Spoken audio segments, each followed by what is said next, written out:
Neurona. Promueve y financia ANI. Neurona. ¡Neurona!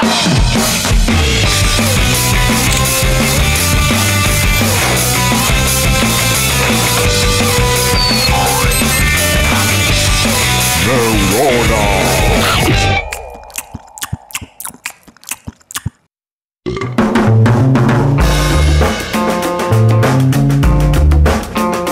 ¿Alguna vez paraste para escuchar todo lo que llega a tus oídos?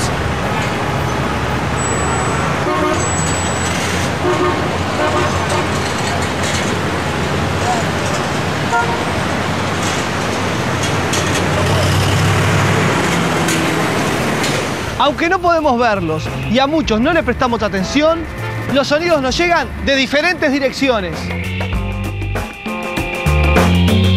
Y de formas distintas. Y de formas distintas.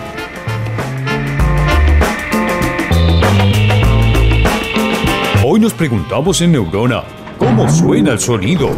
El sonido es una forma de transmisión de energía, como la luz o la electricidad. Y se transmite por ondas. Para que haya sonido, necesitamos moléculas provenientes de un medio que sean capaces de moverse. O sea, moléculas de un medio elástico. Neurona pregunta, ¿dónde conseguimos un medio elástico? A. En una mercería. B. En la caja de costuras de tu mamá. C. En el medio ambiente. La naturaleza nos provee de excelentes medios elásticos. Uno de ellos es el aire, por donde también se propagan otras ondas, como las de la televisión, la radio y los celulares. Ya tenemos un medio elástico, el aire. Ahora precisamos hacer mover sus moléculas. Al soplar, hago vibrar las moléculas del aire que están dentro del trombón.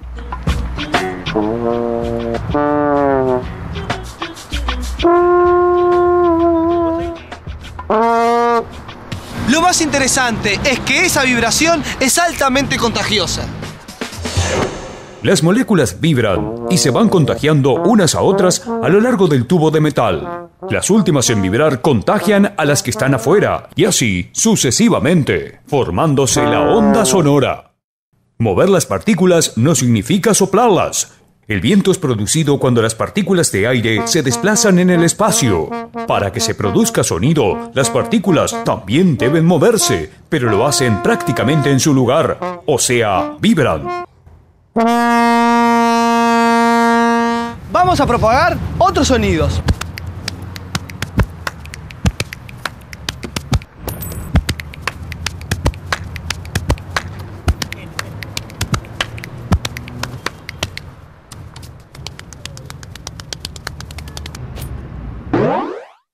Neurona. El sonido del trombón y de mi voz se propagan por las moléculas del mismo aire. Entonces, pregunto yo, ¿por qué suenan diferentes? El sonido puede variar según su tono, timbre e intensidad. Hablemos del timbre. No, ese timbre no. Este tampoco. El timbre es la cualidad del sonido que nos permite distinguir su origen, o sea, qué objeto lo produce. Neurona pregunta, ¿a qué corresponden estos sonidos?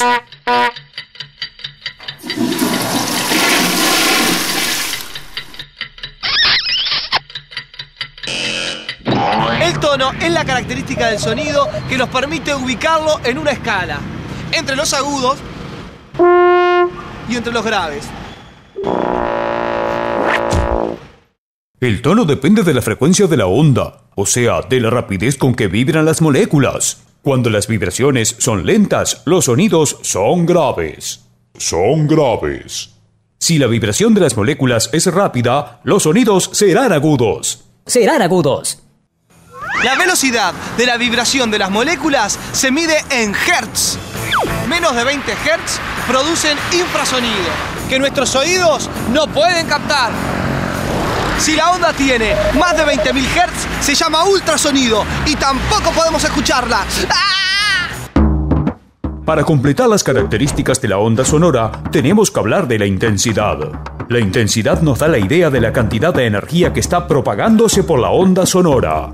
Es la que nos permite distinguir entre sonidos de menor magnitud y sonidos de mayor magnitud.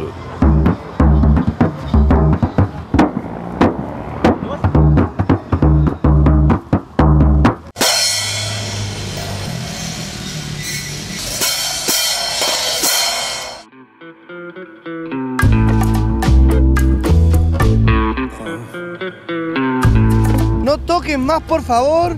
Dedicate a conducir el programa, que vas a llegar más lejos. Vamos a tener que ir a otro lugar donde sepan apreciar el talento. Neurona.